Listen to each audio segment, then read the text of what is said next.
Today, I'm joined by retired Colonel Douglas Macgregor to go over some questions about the different wars and the fate of our republic. Colonel Macgregor, thank you so much for joining me. Sure, happy to be here. So just some background for my audience. Colonel Macgregor, retired colonel, specialized in tanks. He's now the CEO of Our Country, Our Choice. I'll talk a little bit more about that. In the last week, presidential candidate Donald Trump picked up endorsement from many Jews and also Arab and Muslim Americans as the guy they believe can end the Israel-Hamas, Israel-Hezbollah, Israel-Iran conflict. Do you see that actually happening? Can he come in and say, I support Israel, but I want the death to stop? What are your thoughts? Well, I did work for him for a short time, and I did get to know him a little bit. And I can tell you that in his heart of hearts, this is somebody who absolutely wants to avoid war. And I think most people need to know that whatever he says, and I'm not saying that he's not truthful, it's not serious, but this is something he wants to avoid. And if he can bring an end to it, he very definitely will. Now, he's obviously going to do whatever he can to ensure or help the Israelis to survive, which is fine. I certainly agree with that 100%. I just don't support or underwrite this terrible campaign in Gaza of mass killing and expulsion or what's going on in Lebanon. I think those things are counterproductive and dangerous to the future of Israel, frankly. But I think he's very serious about peace. I know he wants to end this thing in Ukraine as soon as possible, and it should end. Nothing good has come of this. The best thing we can do for the region is end it, and I'm quite certain he'll be happy to sign on for neutrality for whatever remains of the Ukrainian state. There's no doubt about it. But he's smart enough to know that at this point, the Russians have fought a long campaign. They could have handled things a lot differently and done a lot more damage than they have.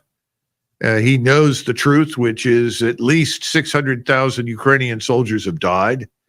An estimated 1.2 to 1.5 million people have become casualties in Ukraine. This has been a disaster. And he knows that it's a corruption pot, that anything you put into it, at least 20 to 50% of it is stolen. So he's certainly interested in ending all that. When it comes to the Middle East, he knows it's going to be tougher. But I think that he would also be willing to sit down with both President Putin and President Xi to sort things out. And that's really what we desperately need. The great powers that used to come into these kinds of events and end them and craft a solution with which most everybody could live no longer exist. And that needs to come back. And I think he'd be willing to do that. Yeah.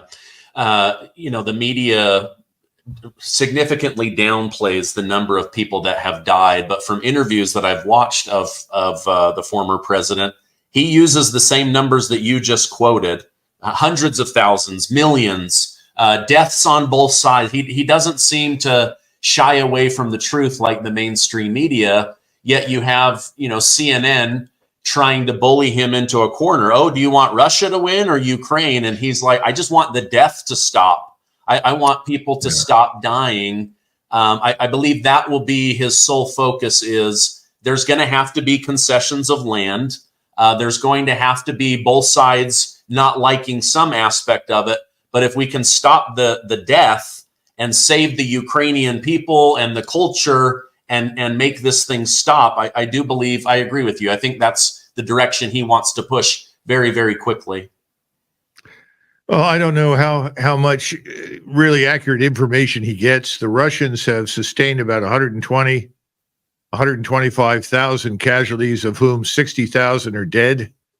You compare that to the Ukrainian picture, and for every Russian soldier killed or wounded, you've had 6 or 7 Ukrainian soldiers killed or wounded. So it's been a very unfavorable exchange rate. I think he's aware of that. This is pointless.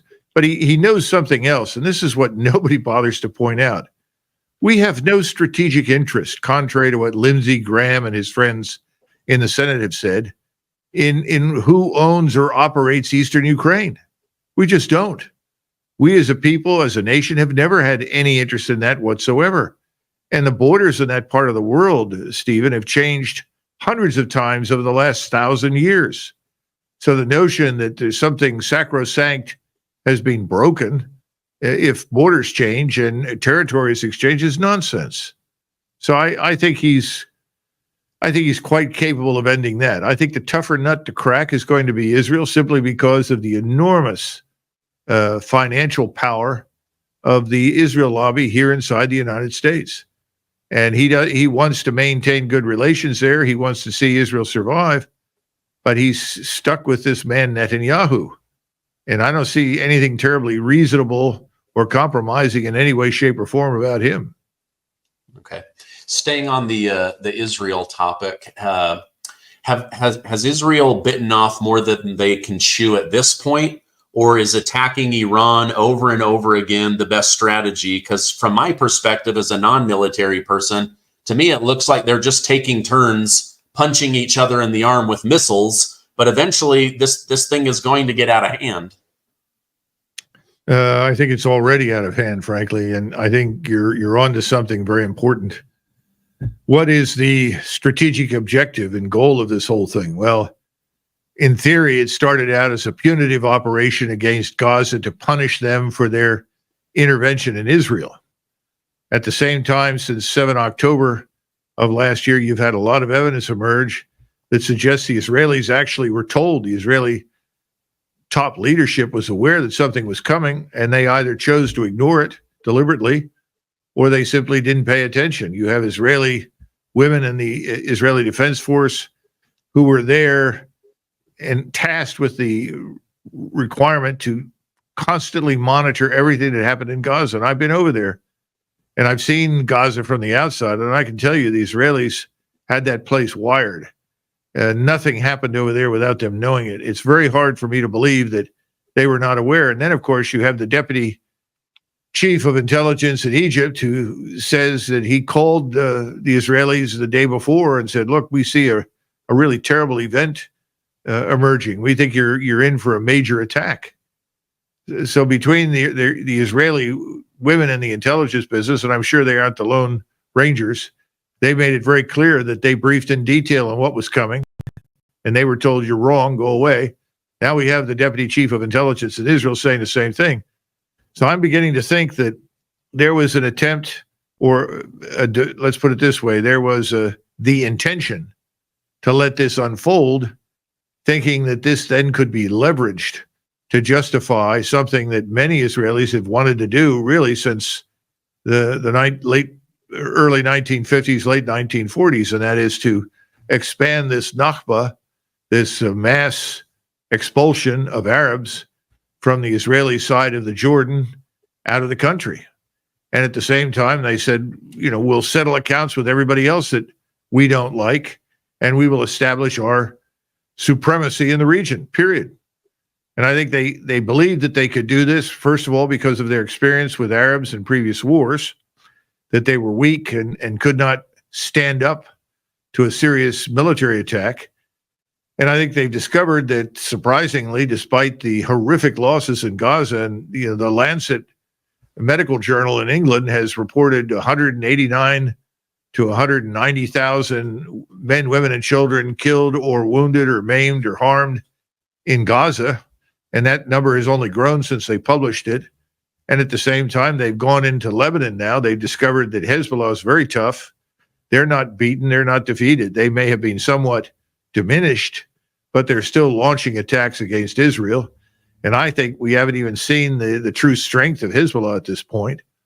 Hamas is still there. Every time they send somebody into an area that is cleared, they're attacked. So what do you do if you're Mr. Netanyahu? You've essentially stumbled badly in Gaza. The whole world hates you for what you're doing. And you now have impaled yourself to some extent on Hezbollah. And the forces that were there on the ground have been largely withdrawn back into Israel, and your force on the ground is exhausted. Well, you have an air force that is still the best in the region, one of the best in the world. You have lots of munitions from the United States, no shortage. Well, attack Iran. And they've been attacking Iran now off and on for months. These assassinations were certainly not accidental. Lots of attacks by the Israelis in Syria, now in Lebanon, destroying essentially Beirut, pushing 1.5 million Lebanese out of the country as refugees headed now through Syria for Turkey. I mean, it's a catastrophe. Well, what do you do next? Well, you attack Iran because you desperately want us to become involved in the war. If we don't become involved with the Israelis and we cannot be entangled in the war with Iran and we don't attack Iran, I think they've discovered they can't win. And of course, that was never the case in the beginning, in my judgment, but I think that's sunk in. Now, it's interesting that today it was reported that, according to a spokesman, that Mr. Netanyahu is open to mediation to end the fighting with Hezbollah by Russia, by Mr. Putin. Now, I don't know what Putin's response will be, because after all, quite recently, the Israelis attacked and destroyed Russian facilities and ammunition storage points on the ground in Syria. And Mr. Putin is very close to the Iranians and made it very clear that he will not tolerate the destruction of Iran by us, by Israel, or anybody. So under the circumstances, I don't know what the Israelis expect to get. I don't know if he's actually serious. But that's an interesting twist on this very crooked, twisted road that he's on at this point. Yeah, it's like each of them has Big Brother that they're kind of hoping. Iran has Russia, China, Israel has America. Are both sides going to be pulled in from this war? It's been terrible to cover. I hate all the death. I guess I'm with Trump on that side, where I just want all the killing to end. I say to my wife all the time, I can't believe we still have war in the 21st century. It just is shocking to me. I read today that Biden and the White House have authorized another $425 million of U.S. taxpayer money to Ukraine. Why is the United States still funding a war that can't be won? It's contributing to the collapse of the Ukrainian people, the Ukrainian culture. Does Biden genuinely believe that leaning into this is still the right course of action, or do they just not know how to get out of this without looking weak? I don't understand it at this point. I know we're going to go a little deeper into the sovereignty of America and how to make America great again, but let me just do a quick commercial break. I hate to say this, but the US dollar isn't as strong as it used to be, and our government is the number one reason why. Under Joe Biden, the dollar has lost 26% of its buying power. You feel it. I feel it. We're all feeling it. Meanwhile, inflation is still out of control and the cost of everything is up. But so is gold and silver. Think about this. If you had to bet in 20 years from now, what will be worth more, the US dollar or gold? I'm going with gold, which is why I have them as one of my sponsors. Colonial Metals Group is the group that I trust to help my friends, my clients, you guys to understand gold and buy gold and silver. They are professional. They are good listeners. They're also good educators. So if you have an IRA, did you know that you can now buy gold and silver in a self-directed IRA, and they can help you with that? I really believe in the power of gold and silver. In fact, last night I had dinner with a very successful financial planner. I asked him, do you guys just push stocks and mutual funds, or do you ever talk about gold and silver? He said, we always give exposure to gold and silver to our clients. So this is not something new, but it may be something new to you. Now, we've put together a special offer for our audience. You can get a safe and up to $7,500 of free silver by reaching out and becoming a client of Colonial Metals Group. Check this out. I want you to call 800-807-2143 or go to colonialmetalsgroup.com/Stephen-Gardner. I will leave that link down below to make it easy. All right. Now, Colonel, what were you saying? Well, let's say it's all of the above, but in the final analysis, Steve, Ukraine is on life support from the United States. In other words, the patient's on the operating table. He's hooked up to the machines. The patient is no longer conscious. The patient can't do anything, but the heart beats. And the objective is to keep the patient on the heart machine until the bitter end. And the bitter end comes after the election. So the hundreds of millions of dollars will probably largely vanish into the black hole of corruption. I think you'll see all the senior military people paid off. The whole government is on the take. Everybody is being paid to do what they're doing. We're literally maintaining a kind of Ukrainian Disney World, only instead of being a place for entertainment, it's a place for criminality and corruption. And these people are going to continue to play their roles and their parts until the election is over. And I'm sure sometime between now and Christmas or New Year's, Mr. Zelensky, probably lots of his generals and colonels and other commanders in the field, along with the secret police, will all start to disappear. You'll start to see automobiles fill up with cash and people steal away in the night. And it'll eventually die. But at that point, it's after the election. And Washington's attitude is, well, it doesn't matter then anymore. And pretty soon it'll be a situation where somebody says, well, what about what's happening in Ukraine? And people are going to say, what? Ukraine? Oh, that's over. No. We're focused now on Israel and the Middle East. I think that's where things are headed. Now, I'm worried that things with Israel and the Middle East won't turn out to be any better. In fact, I've worried from the very beginning that Israel would turn into a kind of Middle Eastern Ukraine, because they have taken on, as you pointed out at the beginning, the entire region, because they see us as behind them. Remember, Boris Yeltsin flew into Kiev in late April, early May, and he told Zelensky, don't sign any peace proposals. Don't compromise. Washington and we will stick with you until the bitter end. You will have the scientific industrial power of the United States and NATO behind you. You'll have everything you need. You are going to win. And so Zelensky, who was already, a paid actor at that point to do whatever we wanted him to do, said, well, then fine, forget it. Now here he is. That has not turned out to work. I think you might end up with another situation similar to that in Israel if we're not careful. Yeah. Okay. Sorry. Going back to the election. Let's say Donald Trump wins. What do you see happening? Like, this thing just immediately starts wrapping up before he's even inaugurated? What if Kamala wins? Do they still say, wait a minute, she's not going to support us the same way Joe Biden did? Let's start collapsing this thing. What are your thoughts on the two different paths that could go down? I think there will be a tendency to ratchet down events in Ukraine. There will be a recognition that President Trump is going to put an end to it in any case. Now, I don't think it will stop all at once, but it will be a diminished presence. Resources will begin to dry up. Very little will come their way because it's over. Everybody knows it's over. There's no point in wasting more money that we are simply printing to fill the void. The situation in Israel is different. The situation there is such that I'm concerned that there will be a concerted effort to widen this war, as Mr. Netanyahu has done thus far, in order to bring us in as soon as possible. And then the question is, what do the people in Washington do right now? Well, they're all obligated to the lobby to go along. They're bought and paid for, so they're not going to question it. They're going to go along. And I suspect that initially, Mr. Trump and others will say, you're not doing enough. If I were there, this would happen. Now, that's a great thing to talk about, but it doesn't work very well.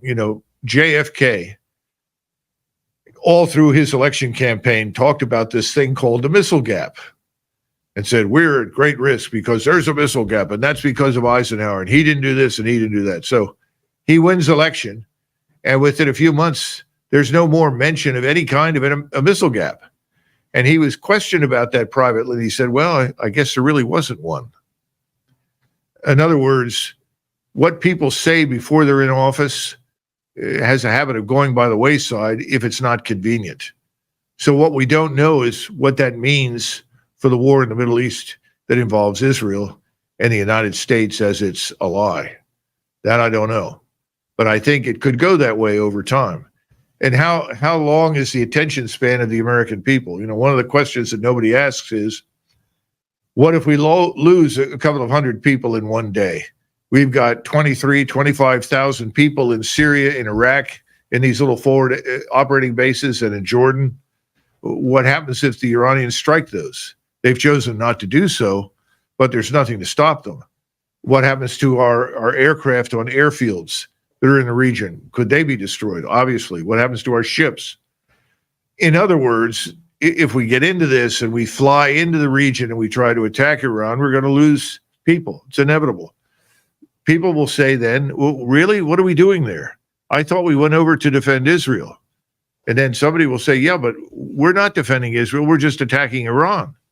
Well, why are we doing that? And everybody will say, well, Iran is evil. But then pretty soon people begin to say, well, wait a minute, though. That's not really something we signed on for. And I don't think it'll take years for Americans to figure that out. Remember, it took a long time for us to figure out that we had made terrible mistakes in Vietnam. I don't think that'll be the case this time. Okay. So I don't know what happens, but that could happen. Okay. If things ratchet down, they say, we're not supporting you with more weapons, more money, get to the peace talk tables with Putin. At that point, does Trump truly put his money where his mouth is, America first, and start rebuilding the American stockpile of weapons and ammunition to make sure that America is safe? Well, that's another issue. And again, an awful lot of the material that we've expended is old. In other words, we're still dealing with a lot of platforms and a lot of technology and weapon systems that are old. And to be perfectly frank, Stephen, a lot of that material has not performed very well in Ukraine. As I tell people all the time, the biggest mistake you can make is to pour money into a failed operation. Don't pour more money into the Department of Defense. Build a new defense. So we need a new national military strategy. In fact, we need a new national strategy. You never hear anybody talk about it, but we really do. In other words, where are we going to put our resources? What are we going to build? And everybody says, well, AI. Listen, the AI bubble is on the verge of bursting. It's not what it's cracked up to be. That's not the future. That's not everything in the future. They're going to ask questions, what are we doing to bring back the production base? And that's something that President Trump wanted to do, what he was in before, and I'm sure he'll come up again. We've got to repatriate a lot of our industry and manufacturing. We've got to build it up again. People say, oh, well, that's impossible. Nothing's impossible. He's got to close the border. That's going to take 40, 50, 60,000 troops. And then when he closes the border, he's going to have a war inside the United States because the cartels will be angry over the fact that we've closed the border. They can't get the drugs in. They can't sell them. They can't make billions of dollars. Do you think they're going to take that lying down? No, certainly not. And we have them in cities. We have them in rural areas. We're going to have to root these people out. It's a massive war on criminality, not very different from the wars that we conducted against the mafia and the Cosa Nostra in the day. This time it's actually worse because they're all over the country. They're not concentrated anywhere. So those things are going to take over and I think dominate the scene. And I think most of our troops are inevitably going to come home. We haven't even talked about where are we going to be financially? Where is the economy headed now? You've had a lot of people on to talk about that. And how many people have said that we're within sight of financial Armageddon? How many times has Nassim Taleb said, the black swans are ready to take off? And people keep saying to him, well, okay, we've heard you say that. When's it going to happen? He says, well, I'm not sure, but we're close. Well, Stephen, I think we're close. And we don't know what the impact of overseas military adventurism in these foolish wars could have on the markets. But I think it could be profoundly negative, particularly if we are seen as bungling things, losing people, and ultimately ignominiously withdrawing from the region, which I think is very possible. Okay. I don't want to spend a lot of time on this because I'm hoping Kamala will lose and Trump will win.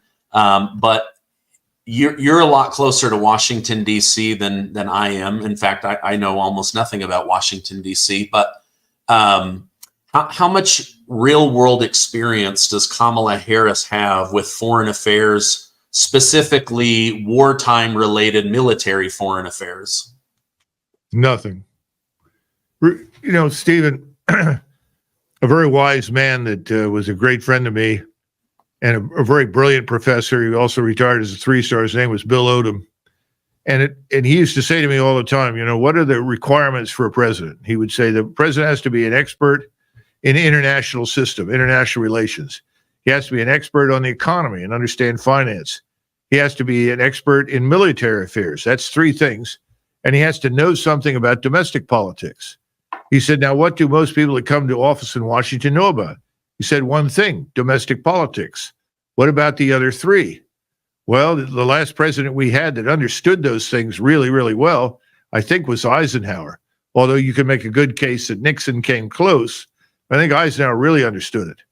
Now, we don't have anybody like that on the horizon. I don't care in either party. On the contrary, we have too many shameless opportunists inside the Beltway who simply see pretending to be commander-in-chief as an opportunity to enrich themselves and project themselves. The good thing about Donald Trump is he didn't go into politics to get rich. But those three things are still missing. Understand the international system, understand the military, and understand finance and the economy. Those are tough. Not very many people are really grounded in that. Okay. What about going back to Russia, Ukraine? I'm reading that Kim Jong-un of North Korea has shipped over soldiers to help Russia fight Ukraine. As I see it, I don't even know that Russia needs them. I mean, they're already, over 1 million strong. Is this more of a quid pro quo? You guys give us ammunition and weapons, and we'll allow the North Korean army to get some real world battle experience? I've been really looking at this very hard and turning to all of my sources. I can tell you that the North Koreans have routinely trained in eastern Siberia on Russian soil for decades. It is Moscow that has always been North Korea's principal patron and mentor, not China. Koreans and the Chinese hate each other, especially Kim up in North Korea. Xi would like him to go away. He sees him as a catalyst for conflict and bad for business. I think Xi would privately like to see the Republic of Korea take over the whole peninsula. But in order for that to happen, we have to leave the peninsula. And we have chosen not to go anywhere. As a result, Korea remains divided, with the North of about 25 tragic, million Koreans living on the edge of destruction and poverty. But he does send his troops up there to be trained. He has adopted all the Russian military equipment. Anything that comes in the form of a missile, he owes entirely to the former Soviet Union and to the current Russian regime. The Russians tended, and the Soviets before them tended, to give him just enough to make him look dangerous, but no more. Now, the Korean troops that I've seen in pictures, those troops were all in eastern Siberia, just north of the border between Russia and Manchuria. Remember, Russia shares a border with North Korea. People don't know that. There's a bridge right over a river, and bang, you're in Russia from North Korea. The Russians shipped them grain, they shipped them technology, and a lot of things to keep the state afloat. It's a disaster. The point is this: I can't find any evidence for any large grouping of Korean forces anywhere near Ukraine. Now, it is possible that some Korean officers or NCOs or groups of them may have been flown for some reason from eastern Siberia over to Ukraine to look at the battlefield, because they do adopt all the tactics and organization that the Russians develop. And they may have wanted to show them, or they may have wanted to see the effectiveness of Russian operations. But that's a far cry from the notion of a core of 50, 60, 70,000 troops. There's no evidence for that. And as you rightly point out, the Russians don't need it. They've got this under control. They're not losing 2,000 people a week, which is the case with the Ukrainians. They're losing very few men, and they don't have to lose men because now they have absolute control of the airspace. They have air supremacy. So they can deliver a lot of destructive bombs like these glide bombs at 6,000, 9,000 pounds of fuel air explosive. Just annihilates anything it strikes. The Russians want to get this over with, and they're moving, not recklessly, but very deliberately forward to the river. And they'll get to the river sometime in the near future, the Dnieper, and probably to Kiev. What they will do at that point will depend on circumstances and conditions. Everything the Russians are doing is about securing themselves and Russia. They didn't go into this war to conquer anything. They've already liberated the territory that's historically Russian, with the exception of Odessa and to a lesser extent Kharkov. But the people in those areas are Russians. So those people are no longer subject to abuse or oppression of the Ukrainian regime. That's all icing on the cake for Putin. He's not interested in ruling any Ukrainians. He doesn't want to go west. But he's left in a position of having to determine whether or not he has no choice. Because what he won't allow is for Eastern Ukraine to becoming a launching pad for a future war against Russia. Neither would we. So we would do the same thing if it were Mexico. So I think the whole Korean thing is just designed to create a boogeyman. Oh my God, thousands of Koreans are going to charge across Ukraine into Poland. It's nonsense. Not going to happen. Okay. Final question. I appreciate you coming on. You mentioned earlier this task, if Trump gets in, of mass deportation, getting the criminals, dealing with the gangs. The cartel is not going to go into the night quietly, not with tens of billions of dollars on the line.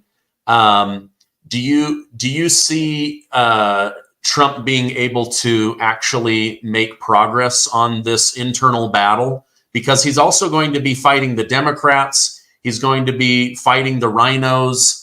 And then on top of that, what happens when 15 million illegal immigrants are suddenly cut off from U.S. taxpayer money? Do they go home?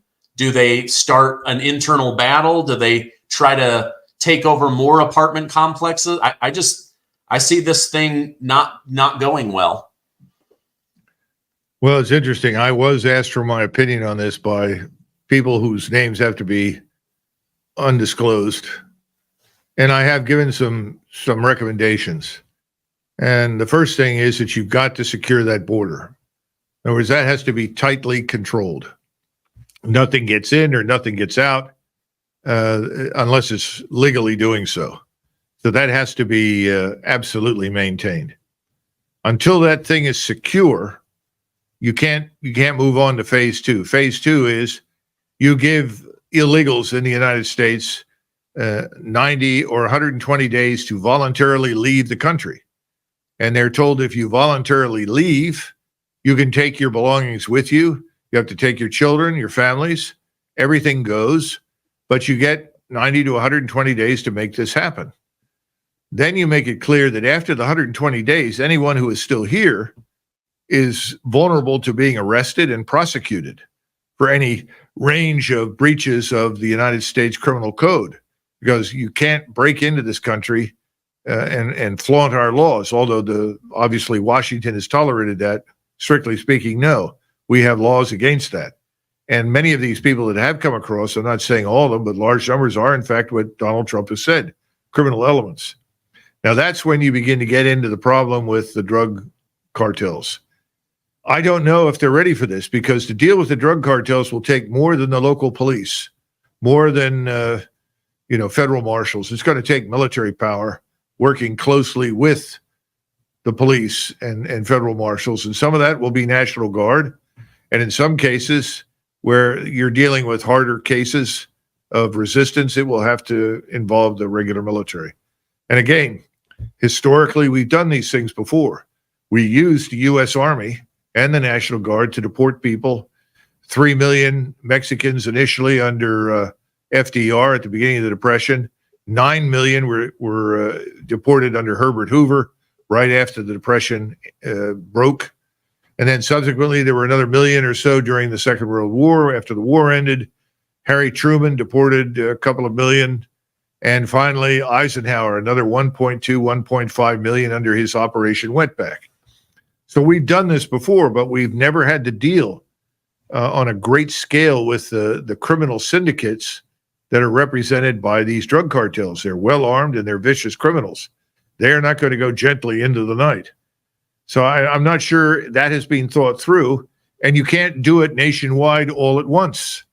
You've got to go district by district, town by town, and last of all, you go into the big cities, not initially, because they will be even more difficult to deal with. And part of the problem is that these large cities, as you know, have allowed people like this, many of whom are criminals and deeply embedded in the criminal networks, to enter and live in these cities unmolested without any requirement for anything to identify them or to obey the law or anything else. This is a long-term issue for us. So we're going to have to deal with it. And, I think President Trump has the backbone and the character to do it. What I don't know is who's working for him. Who's he going to appoint? What are they going to say? Are they going to be as blunt, as frank as I am? Are they going to soft pedal things? Because I've got news for you. If this turns out not to have much teeth, it won't happen at all. Yeah. Okay. Well, I want to thank you for coming on. I always enjoy our discussions, and really makes me think. I know my audience values your input. I hope you will be called on even more if there is a second Trump term, to share your opinions and strategies and ideas. If people want to follow you online, is the best link for me to put ourcountryourchoice.com and your Twitter? Sure, any of those things, Our Country, Our Choice, very definitely. Again, I urge everybody to go to RE:public Republic, this new platform, look at it. And as I talked to you earlier, we'll get these discount codes out there, because I think as people discover this, that's definitely going to be at the top of their list. I mean, why pay 180 when you can pay 120 and get the same thing? So we'll talk more about that in the future, but Our Country, Our Choice is always a good place to go. My website, DougMacGregor.com, DouglasMacGregor. It has several, FutureDefense.com. All of those are there. You can Google and find me very easily. All my videos are there, whatever you want to do. Okay, great. Well, thank you again for serving our country and all you do, and I hope you have a great rest of your day. Same to you, Steve. Thanks a million.